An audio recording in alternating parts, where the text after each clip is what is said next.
GRL's Victory Vault, where we dive into the stories behind the cases that have made a significant impact on our clients' lives.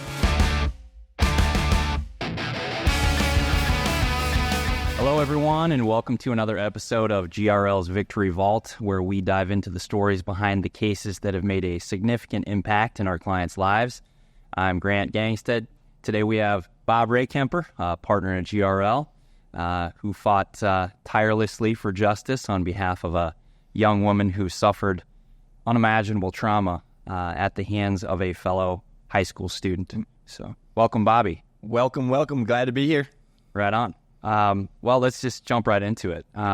Let's start with some background on the case. Tell me what happened and how you got involved in this case. This particular case was something we're finding out isn't all that uncommon, unfortunately, in schools. Involved a sexual assault of a student by a student on school grounds during school hours.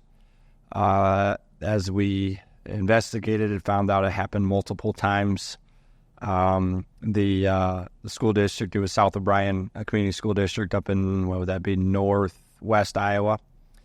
Small school. Super small school, super small community. You worked on the case with me as well.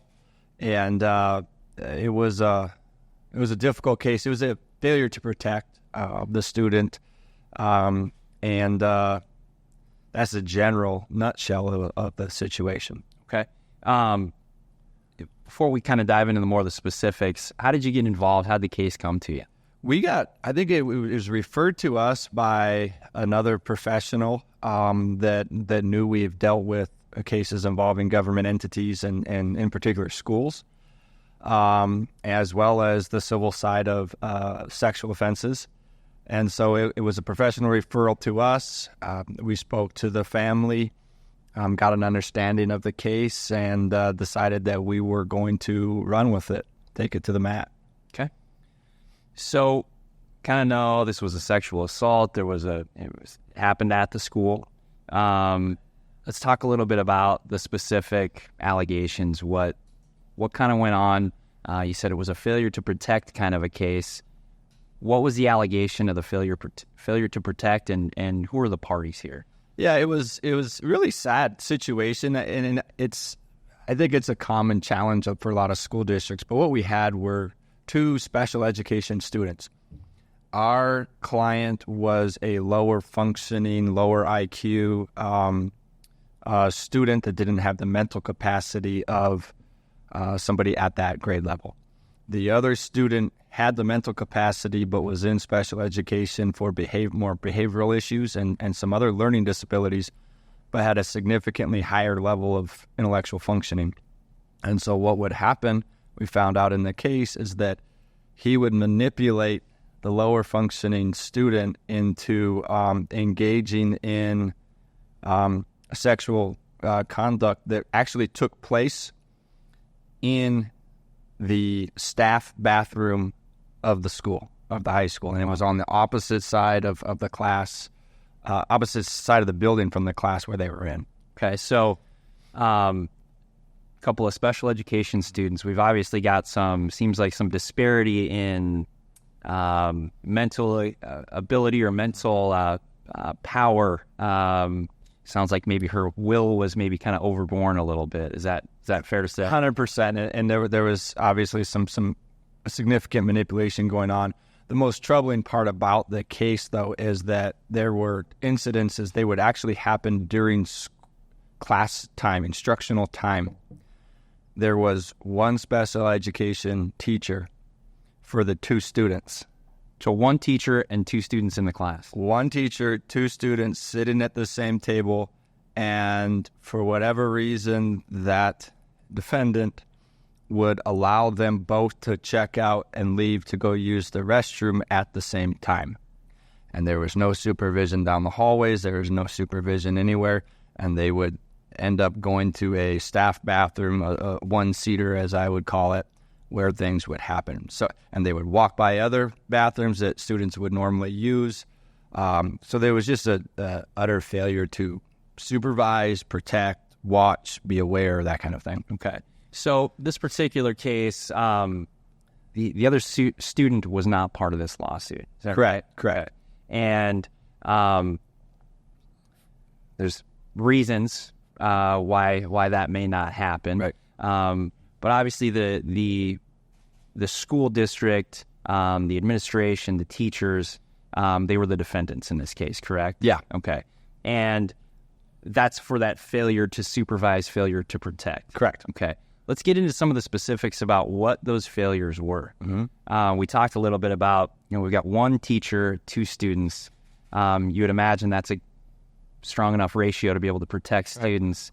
What were some of the specific failures that we saw here? Well, obviously the teacher on right there sitting at the table. And then more importantly, it was an administrative systematic failure for security. Training was deficient. Staffing was deficient. There was no real security throughout the halls. On one of the incidents, we literally had a screenshot of a staff member walking behind the 2 kids as they were either walking to or back from the bathroom.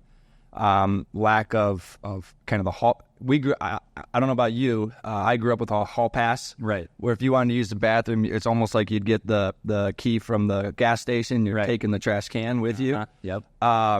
There was no such system in place. It was not mandated. It wasn't required. It wasn't trained. They were contrary to their own handbook, where they required passes and permission of students to go back and forth between classes or restroom.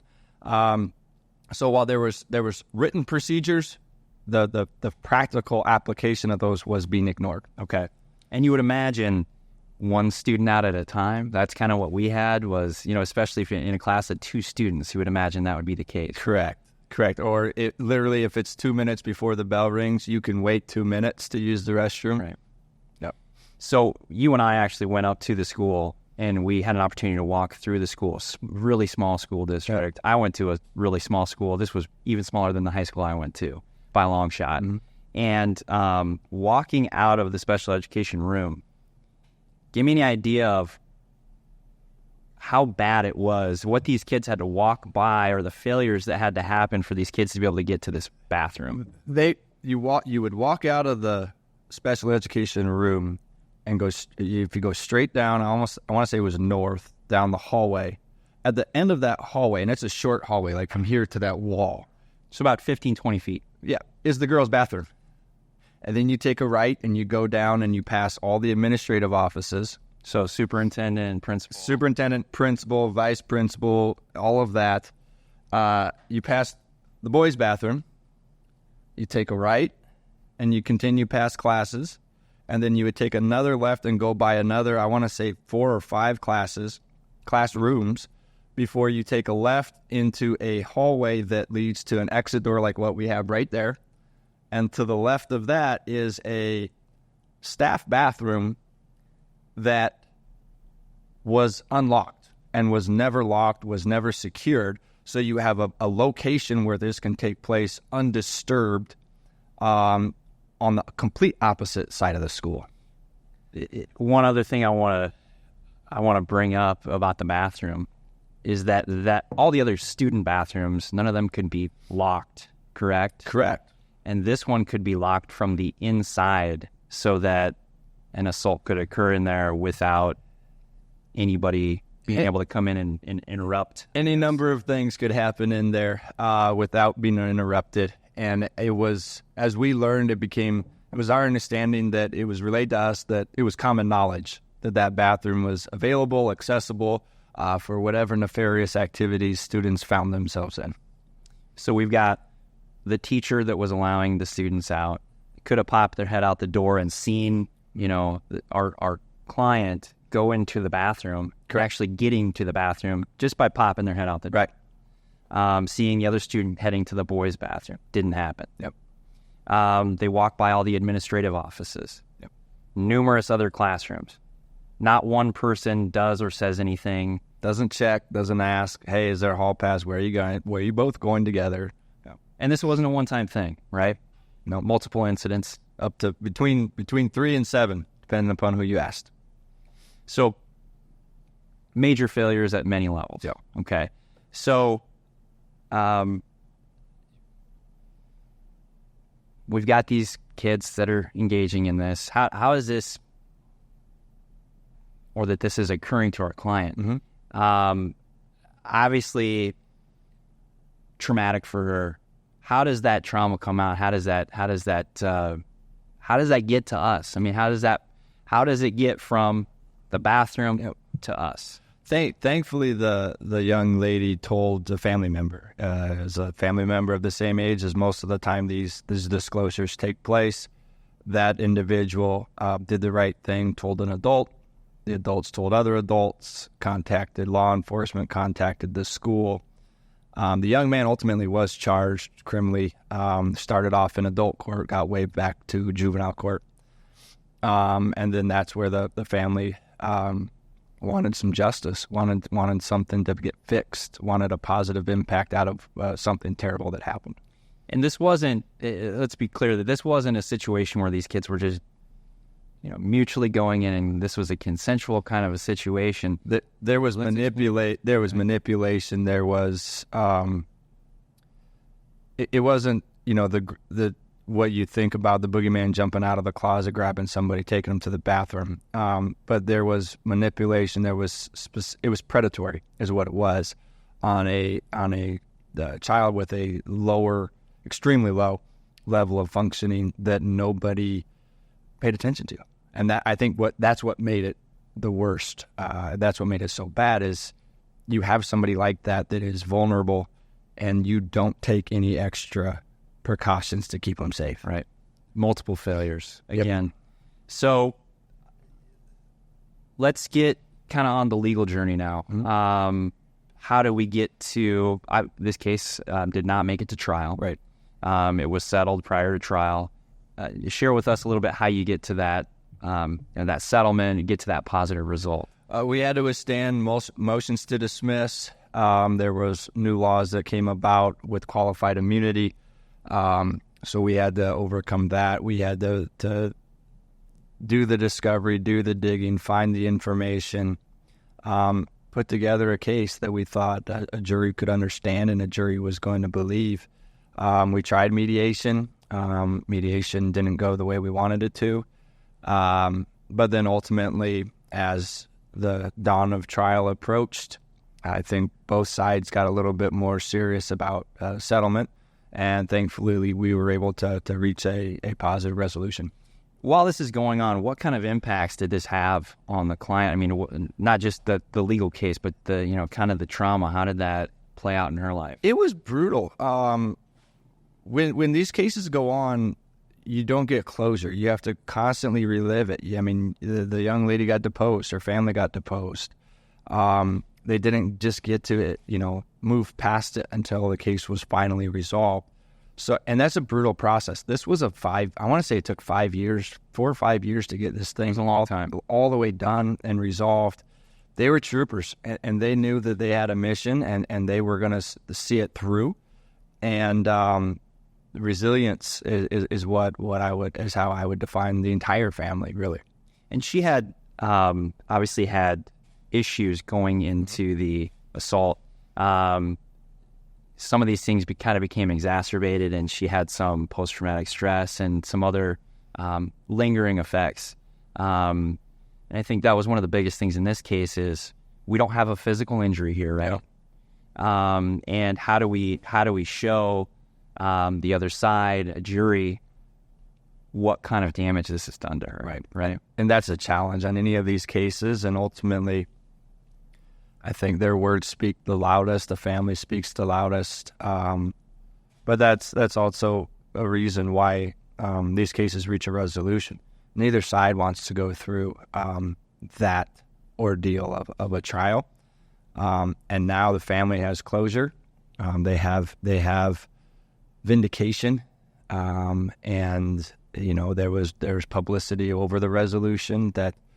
The government always continues to deny that they did anything wrong, but they don't write big checks because they did everything correct. Right. Right. And obviously she's got issues that are going to continue. Yeah. And this the settlement of this case helps her family to be able to provide that care for her into the future. Provide the care, provide the closure, provide the vindication, all of that put together. She's in a significantly better place than when everything started. Absolutely. So beyond kind of the legal aspect of it, we get that resolution for the family. It gets, the kind of the closure for them. Give me, in your mind, kind of from your aspect of it, what were the kind of the key moments in the case that helped us get this case resolved in a positive way for the client? Were there legal turns? Were there, what were those crossroads? Overcoming the initial qualified immunity claims based upon a new statute that came out. The law was clearly established. Yeah, there were certain pleading requirements. We were able to clean up and overcome that. And then I think the biggest moment would be when she got deposed. Her and her family got deposed. They did phenomenal. Like, they were strong, they were consistent, they were articulate. I mean, and for a young lady with the functioning levels, she was spot on with things. And I think at that point in time, the defendants knew they were going to have problems. When the defendants said, "Well, this is how we've always done it. We trust our people to do things right," is when the administration said. That helped us as well. But I think it was the way they presented, the way our clients presented, and the way they were consistent and articulate. Even with the challenges, I think was the biggest move of the case. So we've got a good resolution. This happened late last year. Yeah, October. Right? Yep. So we've got several months now that time has passed. We've got a little time under our belt here after the resolution of this case. How's the client doing now? How's the client's family? She's doing well. They're doing well. They live out of state. They moved out of state after this happened, but now they're focused fully on her living her best life going forward. I know she herself had some business ideas that she was going to roll with. I think like a t-shirt printing business. So I think she's moving forward with that and is doing well. Is doing very well. Good. Give me a lesson or insight that you gained as an attorney or a person through this case. What kind of things did you take away? The biggest thing I took away from this case was our clients, the entire family's resilience. I think so often in law, when we're dealing with it on a daily basis, we get numb or kind of callous to what people go through and to the mental toll it takes to go through litigation. And to have people that are willing to stand up and be steadfast and move forward despite how hard it is, despite the frustrations, despite how suddenly you see the microscope trained on you and they put you under the microscope when they're the ones that did everything wrong. To be able to handle that frustration and maintain steadfastness throughout was so impressive. And we forget about that from the lawyer's perspective, and we need to honor that, I think, a lot more, encourage and prepare people more, I think, better for it, because that is one of the greatest limiters to getting a successful resolution is that drain that people can experience. But they knocked it out of the park. And I think one of the things that I admired of our clients was, beyond the resolution of the case, the settlement, they were very concerned with getting the story told and making sure that this does not happen to another student. It was crucial for them to get the story out because when you're in a small community, that story can get skewed very quickly. And to get the truth out there and to get some type of vindication was also a really big deal. And so that was great to see and experience. Even with the resolution coming so long after the event, there was still quite a bit of coverage and vindication for all of our side. On a little lighter note, you have any memorable moments or any funny moments, anything humorous, anything that you remember that kind of sticks out to you you'd like to share with our listeners out there? I know this is kind of a heavy topic, right? Yeah, no, that's a good question. Oh, I think when we went and did the school visit, we went up and visited the community. We tried to find a place to go eat over lunch, and we ended up at the beach park because everybody said, I don't remember what the sandwich was, but you have to go there. That's where it was. We drove there kind of like, sure, this is going to be terrible. They were not wrong. I forget that place. We need to probably pimp it, but it was the beach park outside of, was it Primgar? Yeah. Outside of Primgar, and they had a little snack shack that absolutely destroyed the sandwich game and the ice cream. So good. That's right. It was like a little concession stand out by a lake. That's exactly what it was. Right next to the canoe and kayak run. Yeah. So, well, Bobby, it's been a pleasure chatting with you today. Despite, it was a heart-wrenching tragedy. Yep. There was a positive impact in this case. It's been inspiring to hear about. Big thank you to our listeners for joining us today. And be sure to tune in for the next episode of GRL's Victory Vault, where we will dig into some more cases with positive impacts. Thanks. Thank you.